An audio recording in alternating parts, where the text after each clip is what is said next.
morning and it's every Thursday. Shaye. Anyway, it's a beautiful morning, and I'm just excited because I'm experiencing another Thursday. It's not my birthday. It's not any special anniversary yet. Even if I'm going to have an anniversary, wait till 26th. Okay. But right now, it's a beautiful morning and you need to create your own happiness. I was just telling Gratitude, stop waiting for a beautiful life.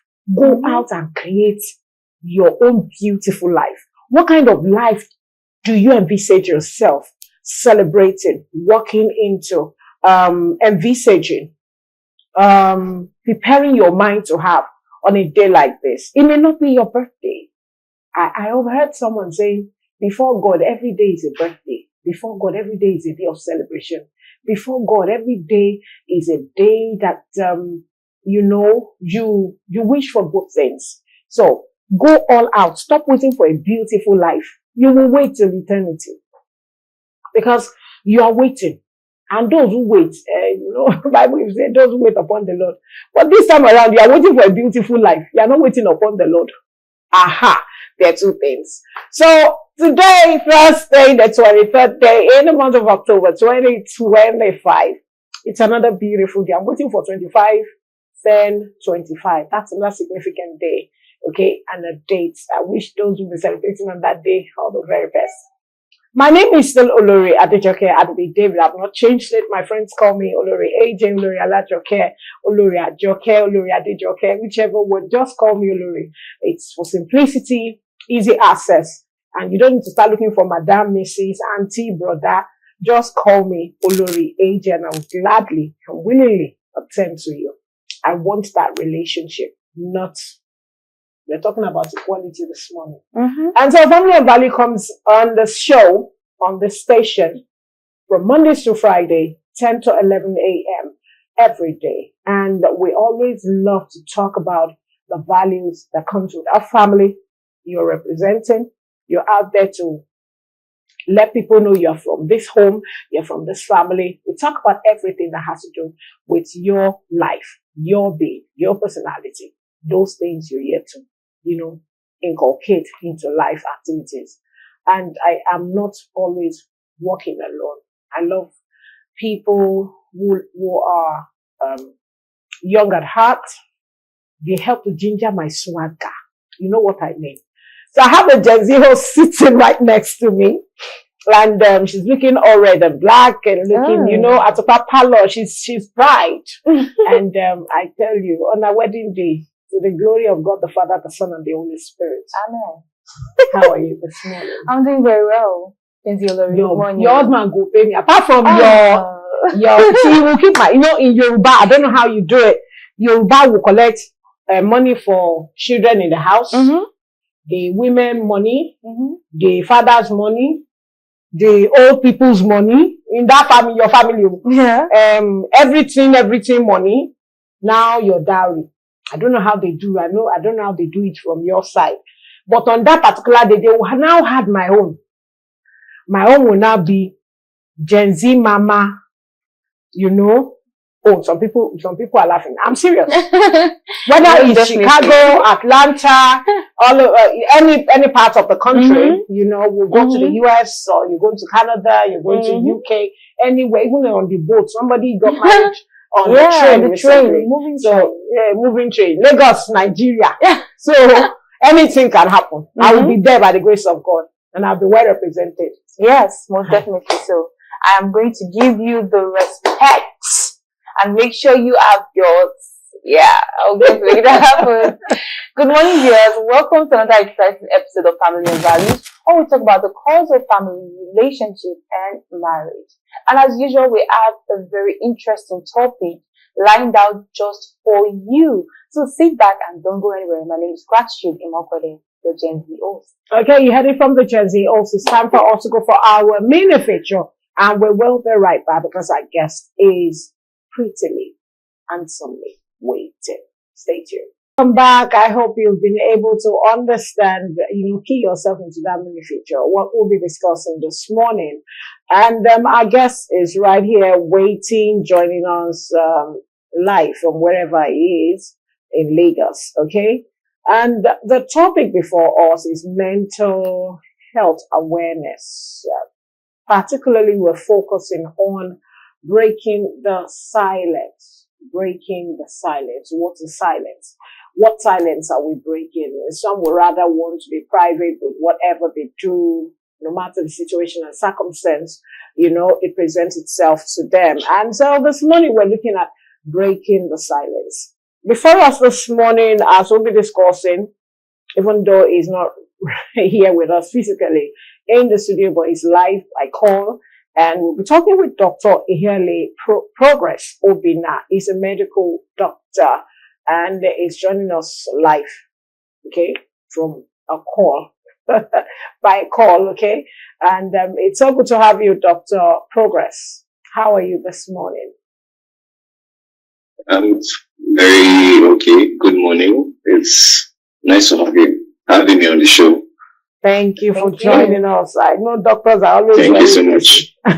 We know you're always very busy, but we appreciate the fact that you spare us this time to join us. Okay, so this morning we want to talk about breaking the silence. When we talk about breaking the silence, what does it mean to break silence? What silence do we have to break? And why do we need to break the silence? All right. Thank you very much for this opportunity. So I'll just dive right into the topic, basically. Now, it's somehow when people go through a lot of things, okay? The country is quite difficult. I mean, we're in Tinubu's era, so we get a lot of things. So when you wake up in the morning, there are a lot of things that would make you not want to start your day off on a good note and all that. So, yeah. So people go through things and they would not want to talk about it majorly because of I was just going through the initial presentation that was put out, and majorly people wouldn't want to talk about because they say anything because of the stigma. Okay, so when they speak about what they're going through, they would tend to feel shy or even further depressed and all that. So yeah, but that itself is the deal breaker when you feel that when you bring yourself out for help and all that, you would be further brought down and all that. That's the deal breaker for some people. So yeah, it's a real struggle. And what we encourage people to do is to actually speak up when they are actually in any situation, emotional problems. Sometimes we have various causes of this thing. It's not just the fact that, okay, you can provide for yourself or something. Sometimes it could just be from stress. A lot of us are involved in lots of activities. So we can actually be stressed. When you are stressed and all that, you can actually suffer from these emotional and mood disorders as such. So when you go through something like this, it's important you speak to your authorities. For students, I'm very particular about students because I don't know. It's a whole lot of things goes on the educational sector, basically, especially the medical aspect for students who are medical students. The workload is overwhelming. It's really, really overwhelming. There are a lot of things you have to do. There are a lot of things you have to cover and all that. So that itself can actually, make you feel bad. And some people, most of the time, you see them just crawling into their shell. They won't come out. They won't want to come to school. And when you ask them what's happening to them, they won't want to say anything about it. They just crawl into their shell and all that. So, yeah. So it's really, really important that this topic is coming out. And what we encourage people is to actually seek help early. I don't know if that's okay. Thank you so much, Dr. Progress. Okay. Thank you so much, Dr. Progress. So I have many more questions, so hold on. Yeah. So when we talk about mental health awareness, and you spoke about speaking up, for some people, it's very difficult for them to open up and express how they really feel. So for us at the other end of the table, trying to help, trying to be there for these people, how do we know that this person is going through mental distress, mental stress? How do we know? What are the signs, if there are any signs at all? What are the signs, both physically and maybe emotionally, if these are signs that would detect that, oh, this person is going through this certain thing? Okay, thank you very much. Yeah, there are common symptoms of these issues. Some people can have persistent sadness, so you just look at them, they are looking all gloomy, sad, and some may appear to be anxious. Some may have mood swings. Some at some point they are happy and another point they are sad. Mm-hmm.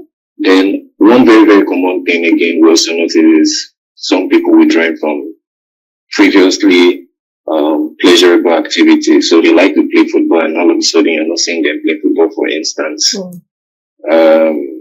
Yeah, basically there's a sudden drop in their level of energy. Okay, they also have difficulty concentrating and also making decisions or even remembering things. So you can have a conversation with them and they have issues and they have problem remembering. Then some also would, you can just from conversations, you can hear them expressing a form of hopelessness. They are hopeless. There's low self-esteem. Okay. There's low self-esteem and they talk down on themselves and all that. So, and in a worst situation, you start hearing them communicating to themselves about probably wanting to commit suicide or something, or they just jokingly play around it that this thing, what's in this life, self, what I even do for this life and all that. So you just see some of all those sorts of signs. And we on the other end, it's very, very important that we don't just overlook that. So that's when you actually need to, speak to this person, encourage this person, talk to this person, and also be by this person's side. You may just be the person that would save this person from doing something irrational. So I think these are just the basic things you're going to see. Okay, now, Dr. Progress, you need to hold on for like a minute or two. We need to take our word on marble. It's like special quotes that goes with the topic we're discussing. So you hold on for a while, just hold on, leave the call and just listen while we go for the short break. Viewers at home, let's go for our word on marble and we'll continue this discussion. As I'll be asking Dr. Progress, what role does family play, to help this set of people who need to break the silence? How can family come in to help them? So let's go for this break. We'll be right back. Word of marble, as you have it, gratitude. Word of marble today. Okay, so our word of marble really emphasized on the topic for today. As you said, talk about physical health. We talk about physical health openly. So let's do the same for mental health as well, because it's easy for us to really express ourselves when it comes to physical discomfort. But we find that it's very hard for people to really express how they feel when their mental health is affected. And we really need to talk about this more. We really need to talk more about this. So Dr. Progress has been talking with us this morning on breaking the silence as we emphasize more and discuss on mental health awareness. Dr. Progress, like I said before we went on that break, I said you'll be coming back to help us and talk more on how can a family of this particular man, woman, young girl, student out there, notice they need to break the silence. How can they help even when they break the silence? Because sometimes you have parents who are like, are you the only one? When I was in school, do you know I took first and I had excellence? My parents were not there. I will burn the candle at night and I will do this, I will do that. They don't want to know the peer pressure. They don't want to know whether the boy or the girl is going through bullying in school. They don't have time You know, I have a guest who was talking recently on our show, and he was saying, like, you know, the pain he or she was feeling is the fact that Proxry, yeah, it was Godwin Robinson. Parents who run on Proxry. You understand? So some are not there, but they expect the best. And sometimes these children or these students may be having issues of not seeing other students, even in tertiary institutions. On our show, you understand? They see other students, fellow colleagues of theirs who have their parents always showing up and everything, but he or she never had any. And things like this can also, you understand, affect. So how can the family help? The family that was not there, run on Proxry, how can they help? Okay, thank you very much. First of all, the initial period of training children, that the early stage, basically, parents are usually iron-fisted, but you know, when they start becoming emotionally mature, especially when they start transitioning from preschool and all that to teenagers, then you have to, you know, form a bond. So the first thing is to even be their friends. You have to be your child's friend in the first place for your child to be able to open up. So if you're always stern and always iron-fisted and all that, then you may as well you may just lose that child. So there are different attitudes you put out or for different phases of their life. So when they are teenagers, that's the time for you to pay closer attention and, you know, be your friend's child or be your child's friend, to put it properly. So this is the part where you start warming up to having open conversations and also trying to understand their perspective. So you can just throw random questions like, what do you feel about this? And all that. Then you see your child start expressing. Then also again, putting out a non-judgmental attitude, because there are some people who tell some things that, oh, I did this or I did that, and you get and they start judgments, you know. So sometimes putting up a non-judgmental attitude can also help. It sort of creates a safe environment for, you know, this person to talk. Sometimes some people they necessarily don't need any solution. They just want someone who will listen. You get? So they just want someone who will listen. I have a couple of friends that I know if probably she's listening, she would come for me. She should come and fight me. Because sometimes she just complains, but she just wants she just wants you to listen. That's all. You get? So some people are like that. Also again, another thing is also to create a form of emotional support, you know, where you tend to probably validate some of their feelings that, oh yeah, I reckon with this, I reckon with that, and yeah, sometimes you reckon with what they are going through. So we understand that family is a basic unit. If everything goes wrong in the family, then I don't see where this person is going to get help from. Anyway, so yeah, it's very, very important. So to highlight it properly, have an open-ended conversation, a non-judgmental attitude, and also create emotional support for your child.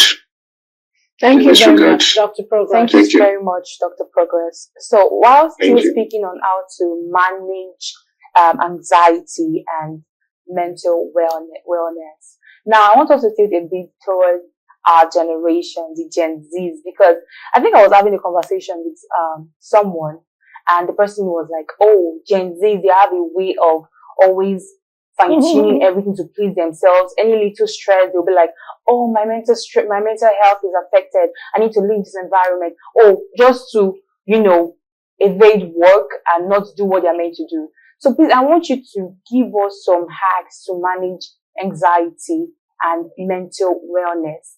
And somehow give us like conscious steps to take while trying to like maintain this healthy, you know, way of reasoning in workspace as a Gen Z. Okay, thank you so much. First of all, I think a lot of parents may actually be at fault with this whole thing because, of course, in their days, there's nothing like mental health. So mental health back in the days and all that. So maybe this generation, kids of this generation, they're a bit softer. They are more aware of their environment and basically. So like what I said before, like based on what I said before, I was talking about ensuring that you are friends with your kids. I mean, that's based on the family setting now. Ensure you are friends with them. Now, that includes trying to, sometimes out of your tight schedule, you can try and, go out with them, have fun with them. I mean, if your child, for instance, loves basketball, you can just pretend like you love basketball. I mean, something. Just pretend like you like what they're doing. That way, you are invading into their personal space.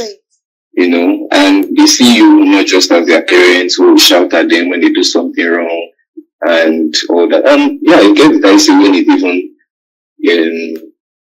comes to the aspect of relationship, for instance. So your 16-year-old daughter has become open to you now as a parent, and your 16-year-old daughter is saying she likes a guy, my parents will be like, oh, God forbid, that boy is a deceiver.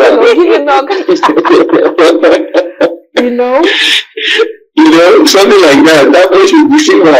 My sister will welcome with that. Oh my God, it's funny. But that's where having the right attitude comes into play. So your daughter tells you, or your son tells you that, oh, you like somebody. So what you can do as a parent is to like, okay, who is this person? Just try and at this point, when they are getting older, there's pretty nothing much you can do other than just throwing the best advices that you can give as a parent, rather than don't go there. I don't want to see you near this person again. This and that. You're just going to make them go back into their shell. You're going to make them go back into their shell. And so I feel these are little practical ways. Just be a little more sensitive. Be in their space, try and hang out with them. Some of these things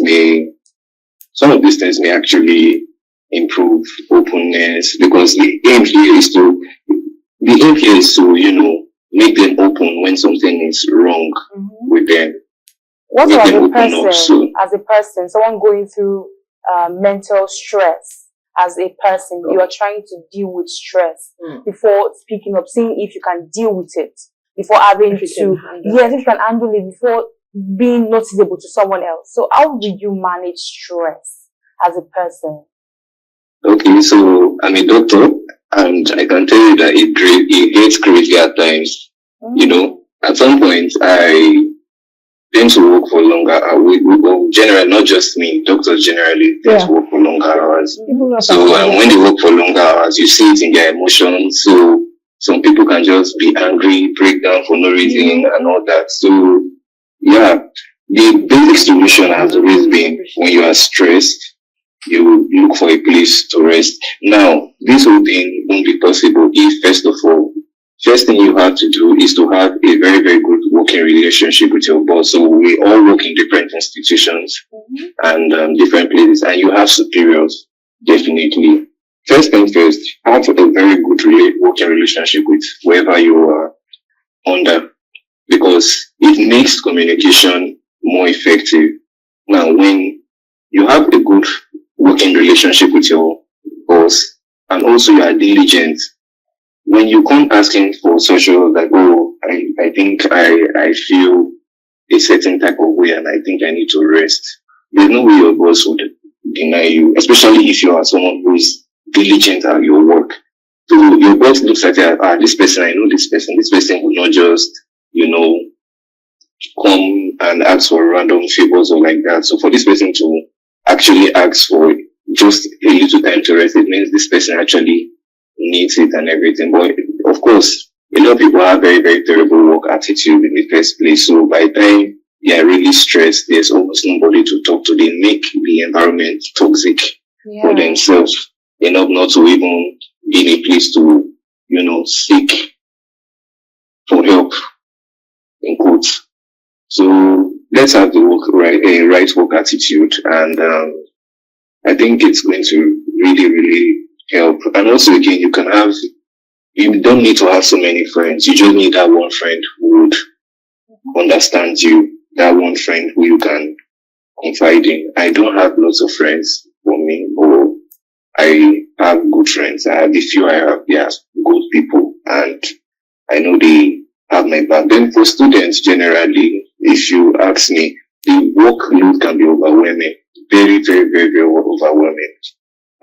Something that helped me when I was in medical school was, so there was a time it was really, really tough, especially close to exams. Yeah, a lot of things to read. So you're having like a Ghana of books to read and stuff like that. There are a lot of things for you to read.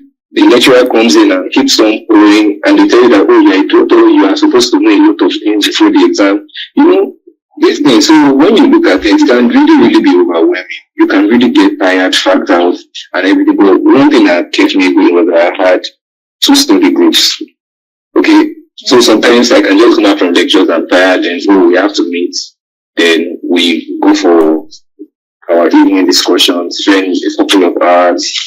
Then the next day again, I do the same thing. So those things actually kept me going because I may not read what you're telling me. I may not have read what you are discussing, but just hearing you say it during discussion has actually helped me cover a whole lot of, information. So I don't really need to go back to my books and start digging because you already studied it and you studied it. And same goes for me who may have read something and you have not read it. Hearing me say it, you tend to pick 1 or 2 things. So yeah, to do that practical steps, I think we can actually take basically. Thank you so much. Wow, we've had a wonderful time with Dr. Dr. Progress. I love that progress. That's why I decided to choose progress. I want to be progressive. I want to be successful. And I wish you the very same measure of progress. Your name, even beyond your imagination, implies the meaning of progress is so big. So big. And so we're wishing you, Dr. Ihale, I hope I pronounced it well, Progress Obina. We wish you the very best in your endeavor and even particularly today. And we pray you always have reason to give thanks, no matter how, tedious and stressful your patients. So always want to take you through. We wish you the very best of today, Doctor. Thank you. And it's good to have you on the show. Thank you so much. Have a lovely day. So here we go again. Here we go again. He really eats the meal. Like he said so many things about mental health. I would have actually, I actually wanted to ask, for people like us who are in this other side and who is not medically inclined, how do we, I want to say, even when soldier hands enter your panties, you don't, you just have to keep on smiling. When your face itch you. Oh, you just, stay here. That's another stress on its own. Maybe you don't know, but sincerely, every profession, every career has got their own stress situations, episodes, moods. But managing it is what we need to do. Taking care of it immediately, or work towards, balancing what could have been causing that stress. Yeah. It will help you to be able to navigate when you're about to start stressing yourself again. And you know what you need to remove so that you can actually have a focused head. And your viewers will be able to enjoy it. And see, as looking up, if you know many stress, I don't go through this. Honestly, no, stress doesn't really show on my face like that, but I am. Oh, Jesus. We thank God for your grace. Thank God for grace. So we come to another end of a show. Tomorrow is going to be, passion, purpose, inside our soul. How do you put this together? Double P and S. Passion, purpose, and side hustle. Tell me which one Okay, tomorrow we'll be looking at this topic. And prepare yourself, because I'll have to open the phone lines irrespective of the number of guests we're going to be having on Family and Values tomorrow. And I want to ask, does the 3 correspond with you, or is just 2? Or you take one at a time? We'll see how tomorrow will come up. We don't know tomorrow. God knows tomorrow. But wishing the very best. Like I said, stop waiting for a beautiful life. Create your desired life. Stop waiting. Don't wait. Don't loiter. Don't start roaming around. Don't start gossiping. Don't start, putting your mind into what you're not supposed to do. Just focus yourself on that desired, beautiful life that you want. Create that, bring that creativity in you out. Do you know you can create a life with Gary and granules? Honestly, Gary and granules. Just sit down. You can even make your own peanuts. Yeah. And just sit down with your bread. You spread it. Even when you're doing it, even when you're taking your granules, you can mix it with your bread. Create that beautiful life. And by the time you munch it, every bite is memorable. You're like, wow, this is what I'm really desiring. But if someone like my darling Papalo now brings her own peanuts, you say, alright, God bless you. Just put your granules there. You can go for another time. Carry the peanuts. You have created something for yourself at least, even if she has not brought her peanuts. Stay on that contentment. That's what I'm talking about. Be content and walk towards greater success and progress of your life. It goes a long way. It goes a long way. As we leave, your parting words. Yes, my parting words to our beautiful, amazing viewers. First off, thank you so much for sticking around, staying on this show and engaging in this topic. So, still speaking on mental health awareness. Very interesting topic, I must say. So, to everyone out there, if you feel like you can't take the pressure, if you feel like the environment you're in is toxic, I would advise you to leave. In as much as we're trying to create awareness for you to speak up and break the silence. If you've tried speaking up, you've tried talking to so many people, you've tried so many ways and engaged in the acts we've given you on this show today, and it's not working, take a walk and just breathe. Just breathe. That take away. Somebody take a walk and decide the parents took him or her back. They took her back. Which can take a walk? No, take a walk is not. Take a walk. It's good to take a walk. Take a break. Take a break. Take a break. Take a but break. If your family is not taking you back, there is another different story. So watch it. Watch you have a family, some family like, you have done there. We are not taking you back. Why not take a time out to take her through the process of healing? What could have cost him or her to leave at that time? We need to look at all this if we really want them to live longer, but also have our peace of mind as their parents. God bless you. God bless Nigeria. God continue to bless Galaxy Television. Hope to see you tomorrow. Don't forget, Family and Value comes up 10 a.m. now to 11 a.m. On behalf of everyone who has made today's show a success, wish you the very best. My name is Rumin Olori. See you tomorrow. Bye.